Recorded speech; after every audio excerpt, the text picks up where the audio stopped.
Hello and welcome to Top of Mind Florida. I'm Michael Williams. And you know, I'm Brian Crowley. I do know that. the one and only, and always a pleasure to be alongside a great friend and a great colleague of many years standing. And we are with Renz, publicist for Pap Corps, affiliated and doing wonderful work for the University of Miami's Sylvester Comprehensive Cancer Center. I've had the pleasure of emceeing many of your events. A great honor for me. Such important work you all do in the fight for breast cancer. And what better month to talk about that fight than in the month of October. Thanks for being with us. Well, thank you so much. And thank you for your support. And Michael, it's been literally decades that you have been supporting us. You don't have to mention the decades part. Oh, wow. No, but it's so important. Well, you must be really old. Well, I'm getting there. But I digress. And so does he. Talk a little bit, frame the issue for us. So when we talk about breast cancer, we can talk about numbers, but frame that, put the human faces on it in this fight against breast cancer, where we stand in Florida and as a nation, and how Pap Corps is helping move us forward. Well, what I love about the Pap Corps is that we unite the fight.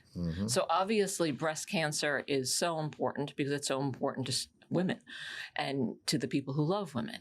But the Pap Corps also supports all cancers for men, women, and children, because when research is united, that's when you have true success. So obviously during this month, there is a lot going on in our communities with the Pap Corps. We have 20,000 members. Wow. In South Florida. We're a South Florida grassroots organization completely dedicated to supporting research at Sylvester Comprehensive Cancer Center. Really important point about Sylvester, it's the only NCI designated cancer center in South Florida.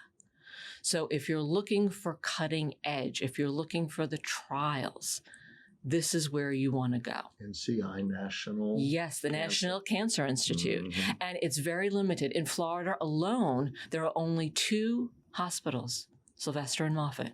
It's very competitive to get this designation. And Pap Corps is so honored to be supporting Sylvester. So when we're talking about, breast cancer awareness, one of the things that recently came up on Sylvester's Facebook page was talking about AI and mammograms.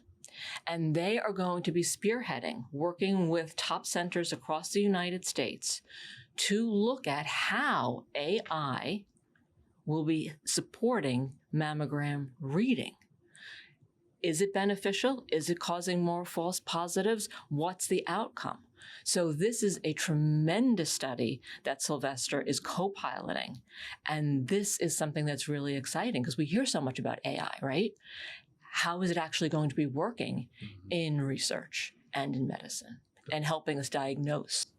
The thought being that it warp speed look at and evaluate and connect the dots in many ways that might help give us answers or even earlier detection on things like breast cancer. Exactly. One of the doctors, what I love about the Pap Corps is that you can be as active as you want to be. And one thing that we do during season is our breakfast with the doctor. And we have about 400 people that get together in Boca Raton, and we have an incredible doctor that comes in and they talk about the research that we're supporting. And you really feel involved. And we had one doctor come in and he was absolutely outstanding. And he talked about AI.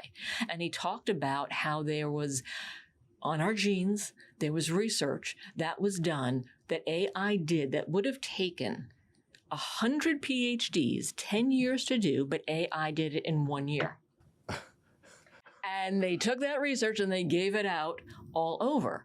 And he's talking about how exciting this is going to be. So this is something that I think when you think about supporting research, you think about supporting cutting edge. This is why the Pap Corps is so excited to be supporting Sylvester, because everything that's happening is so groundbreaking. So October is Breast Cancer Awareness Month. Yes. How good a job do we do convincing women to have breast cancer checks? Well, I think when you see on the news, because I know you all have reported it, when you see in the newspapers, you see in the magazines, I think that there is a lot of awareness out there. But as a woman myself, I think sometimes there is a fear. And you have to kind of overcome that fear to realize that it's so important for you to be checked out. As a woman myself, I had a scare a few years ago. It's that moment when they call you back in, like, oh, we just want to recheck something again. And then you start to realize, oh, wonder what's going on. And then maybe let's do an ultrasound. And then, oh, we see something. And then, oh, let's schedule a biopsy. And that's kind of frightening for any woman. And I was so grateful to the fact that I was able to call the Pap Corps, because I'm a Pap Corps member, and I reached out to one of my liaisons and I said, okay, they want to do this biopsy. And she knew the doctor that was going to be doing it because she had been through breast cancer. And she was just so supportive. She goes, hopefully it's nothing. But if it is, you're in the best place, best hands. And I was very, very fortunate in the fact that it wasn't anything. But there's something when you're sitting there with the whole group of women and you're getting your mammograms done, and some people are not getting the greatest results, by seeing that they are diagnosed with something. But the support system is so, so important. So definitely encouraging women, educating women, but it goes beyond breast cancer. One thing we have to think about right now is that cancer cases are rising, especially among younger people. More people in their 30s and 40s and early 50s are coming down with cancers.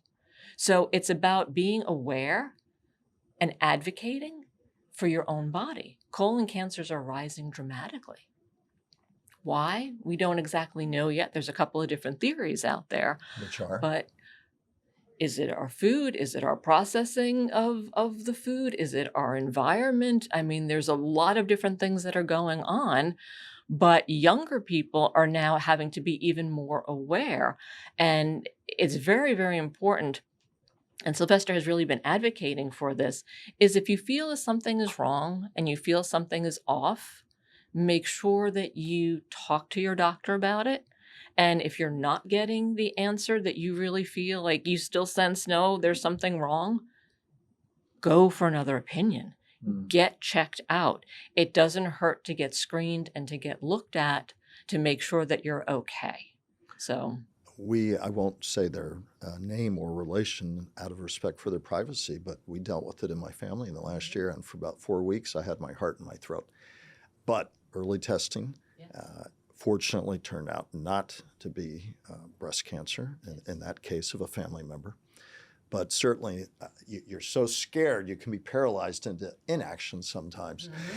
I would hear people saying it's great what Sylvester does, but one of the complaints you hear all the time, and it is great what they do, and it's great what Pap Corps does.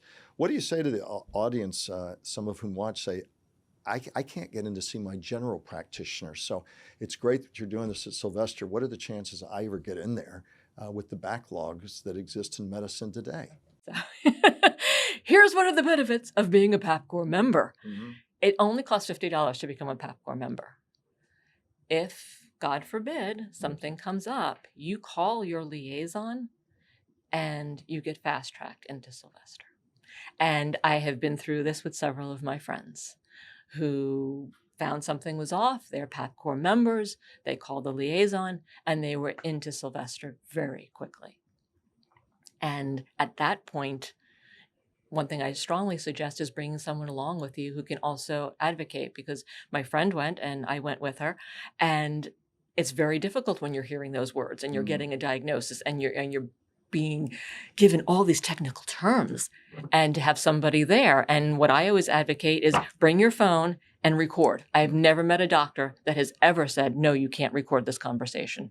This way you can go back and listen and you have somebody else there taking the notes. So it's self-advocacy. It's bringing a friend along. It's being aware.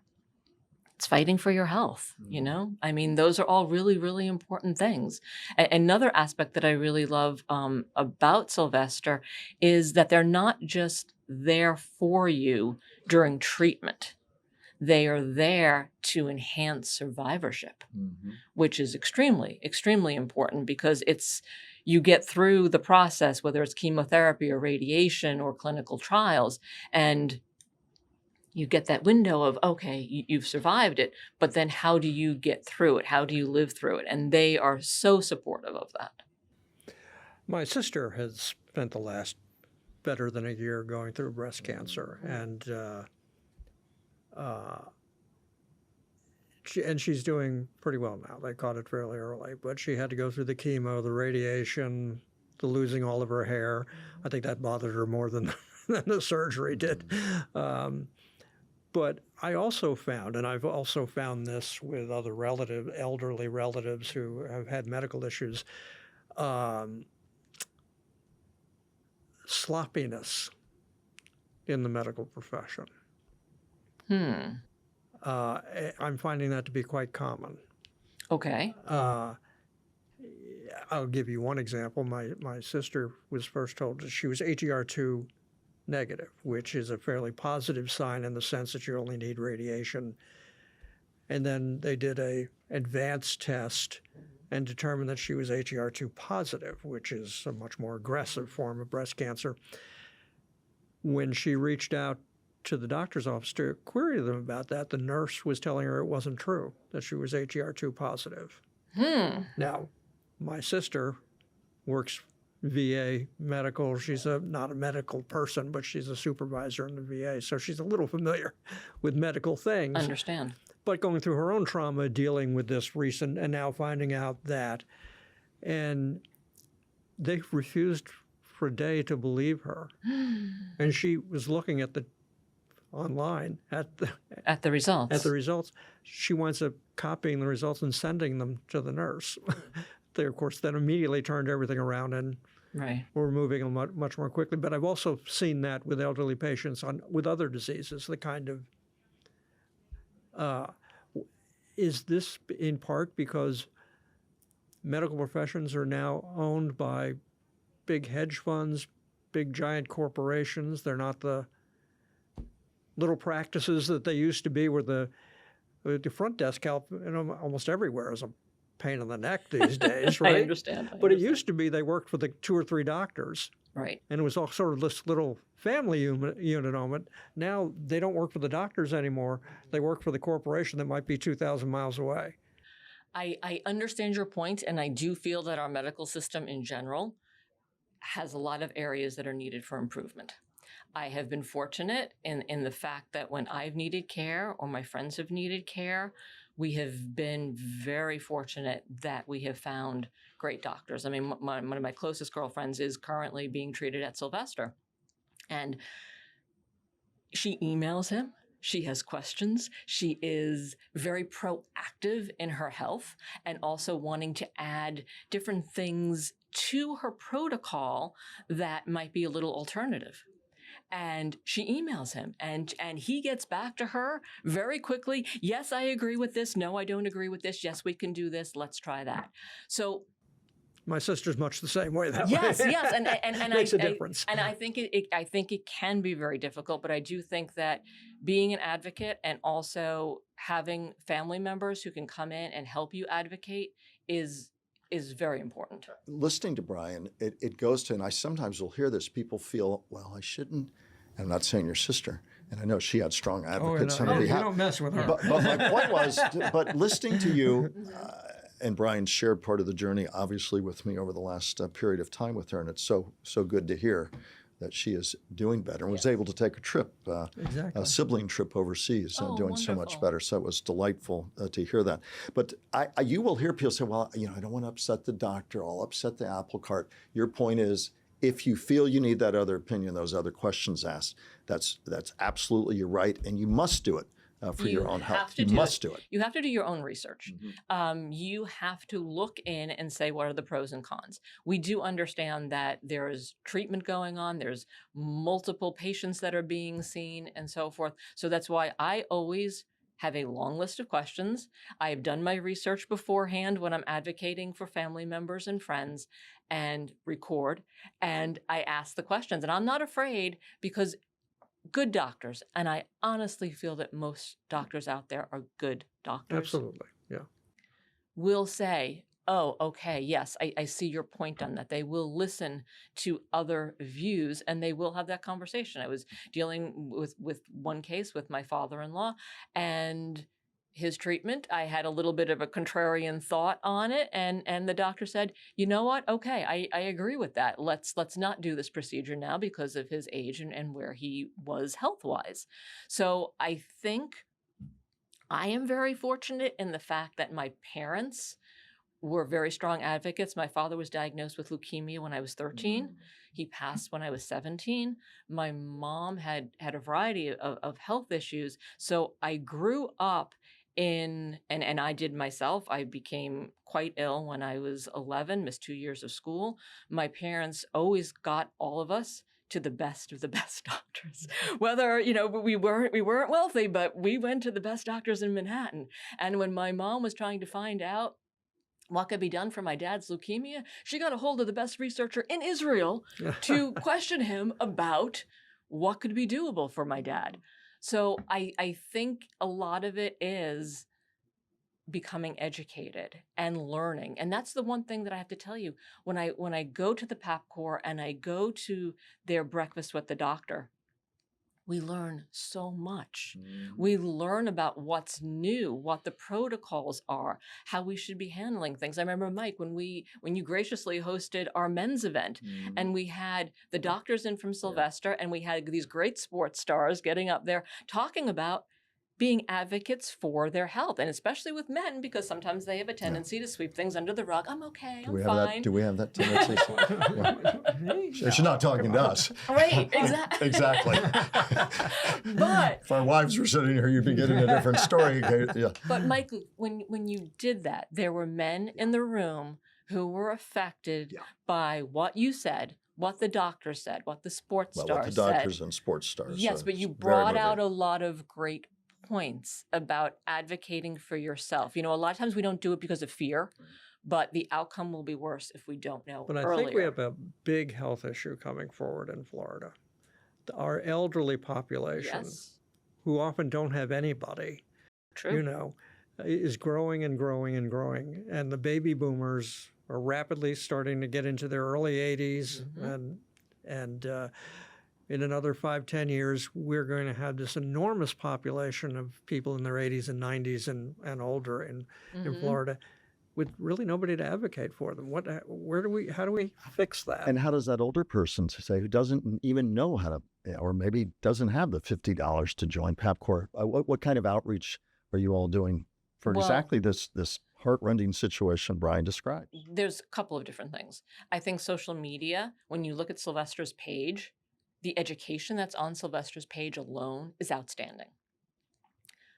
The stories on their website, the details. This is a great research tool for anybody to turn to try and find out what could be going on. In addition to the fact that Pap Corps has been very instrumental in creating the Game Changer vehicle, which is this incredible bus that goes around to underserved communities and does early testing. So that is something that's super critical to make sure that everybody gets those tests so that we can help them. And then also, too, I strongly advocate for families to start teaching their young people in the families when they are very young how to advocate. My stepdaughter and my step-granddaughter are both very young, but they are going through their grandfather being in hospice. And I'm taking this opportunity to teach them how to advocate. We write down the questions that when we go to the doctor. We work together with the hospice nurse. We work together as a family.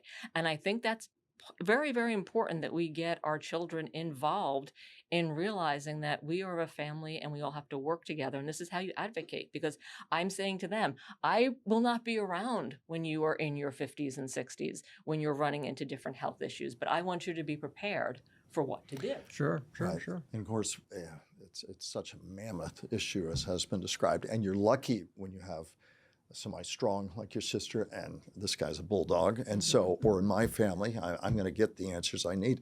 Brian's point is, when you talk to many people who care for the elderly, they say they're often alone, and we're going to have to wrap our arms about what do you do as a society? I'm not talking Pap Corps here. But Pap Corps, what I really do. But you're doing your yes. piece of trying to wrap yourself around Yes. that very real issue that Brian talks You about. know, a lot of people join the Pap Corps because they want to make friends. They move down to an area, they don't know a lot of people. They think, okay, I'm going to join the Pap Corps. It'll be fun. And then And a lot of them are survivors themselves. they are survivors, but that's the point. They meet other people, and God forbid they get into that situation. Yep. There is a vast community who come together and support you through it, that are in, whether they're in your chapter or whether they're your liaison or whether they connect you with doctors. They are all there to kind of help you emotionally through the process, which is very, very important. One statistic and then a closing thought, which goes to our point, and for those who might be joining our podcast at different points along the way of the podcast, the National Breast Cancer Foundation, 1 in 8 women, we know that the Pap Corps deals with more than breast cancer, but it is Breast Cancer Awareness Month. 1 in 8 women in the U.S. will be diagnosed with breast cancer in a lifetime. That's 316,000 women last year. 2,800 men will be diagnosed with invasive breast cancer, but the same survey, when caught in its earliest stages, the 5-year relative survival rate's 99%. That's the stunning statistic. If we can get those people who are alone, get those people who are scared to ask, or I don't want to go to the doctor, a real chance. And as we all, whether it's Pap Corps or somebody else, are doing that, then we're really moving the needle on this. Final thought. Very much so. I think right now for men, for women, it's getting involved. It's being active in your own healthcare. It's reaching out to organizations like the Pap Corps, and it's supporting research. Because right now, becoming a cancer survivor is dependent on the new groundbreaking research that's being done. And if we don't support those institutions like Sylvester that are doing all the groundbreaking research, then we won't have as many survivors. So it's critical, it's crucial. Pap Corps is doing so many events coming up. We have our shopping day coming up, end of year giving coming up. So many wonderful things. And you've raised how much money for them over the years? Oh my goodness, it's like over $110 million and counting. And we have a lot of things going on that are very exciting. We have getting the men involved. We have a poker tournament coming up. Women can come too. We have our shopping day at Town Center on the 10th. We have a big talent show coming up, which... Oh, Mr. Accent's here. Yeah, Good. I'm doing the time. I think I'm emceeing the talent show. You are. We've got to have you in the talent show. Absolutely. You haven't heard his accent. You may not say absolutely. All right, we'll see. Anybody who wants to support, we are here. I said never doing an accent. What's the matter with you, huh? The first guy dropped from the talent contest before it started. Kay Renz, publicist, one of the great angels with Pap Corps, supporting UM's Sylvester Comprehensive Cancer Center. The region's lucky to have such a group. We appreciate your time. Thank you so much. Thank you. Thank you. Back now with Brian. Always a good reminder about health and taking control of your own health, asking questions in the case of breast cancer or any other health issue. Ask first, have advocates. You and I are lucky to have that in our family. I think the healthcare crisis that you've talked about very movingly is something that in Florida, wrapping your arms around a burgeoning population that doesn't have family around, that doesn't have what they need. And that's something that we're going to be dealing with, for a long, long time to come. Oh, and it's only going to get worse. And you know, when my elderly family members were in the hospital not too long ago, you know, we always made sure somebody was there. Mm-hmm. Oh, yeah. You know, all day, all night. And but you could walk up and down the aisles of the hospital and you'd see these elderly people in these rooms who never had a visitor and were laying in there alone. And I know the number of times we would have to intervene, one time rather critically. And I wondered who was doing it for these other people. Mm-hmm. And so I do think, you know, and actually I've been saying this for years, I think that, you know, the elderly in Florida, as baby boomers get older and older and older, we're going to see more baby boomer poverty as they run out of their 401ks. And if they were lucky enough to have if they were lucky 401k. enough to have one. And the healthcare issues are going to be enormous. And Florida will be ground zero for that with our elderly population. Absolutely, and we don't have a system in place. And I have seen enough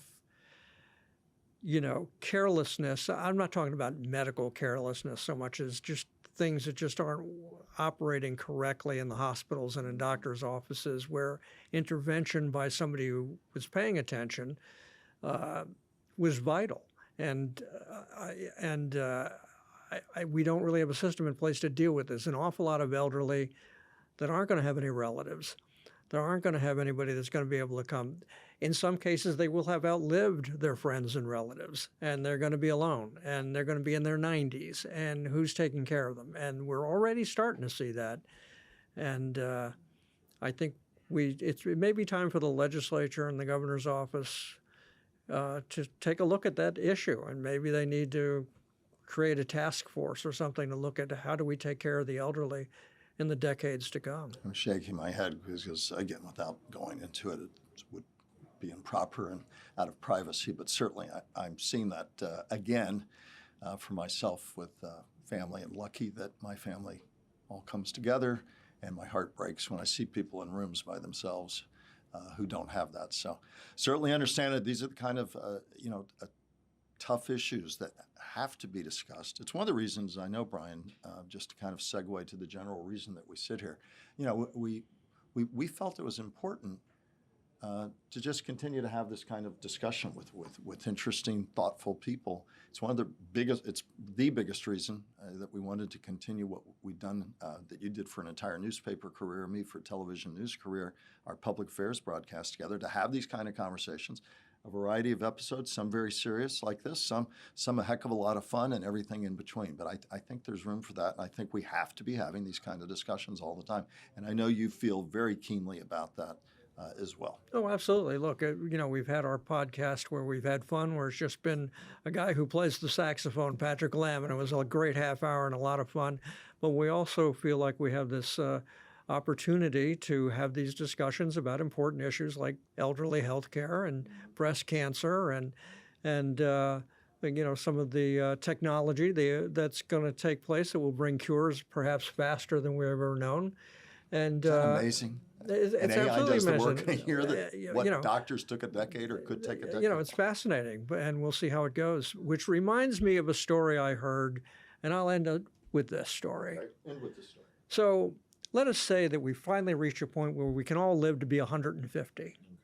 Okay? Now, there was a time when maybe if you were lucky, you lived to be 60, 65, right? So when you got married at 25, we'll say, you thought you were going to have 40 years with your spouse. Now you get married at 25 and you live to 150. I do for the next 125 years. Right. Does it really work that well?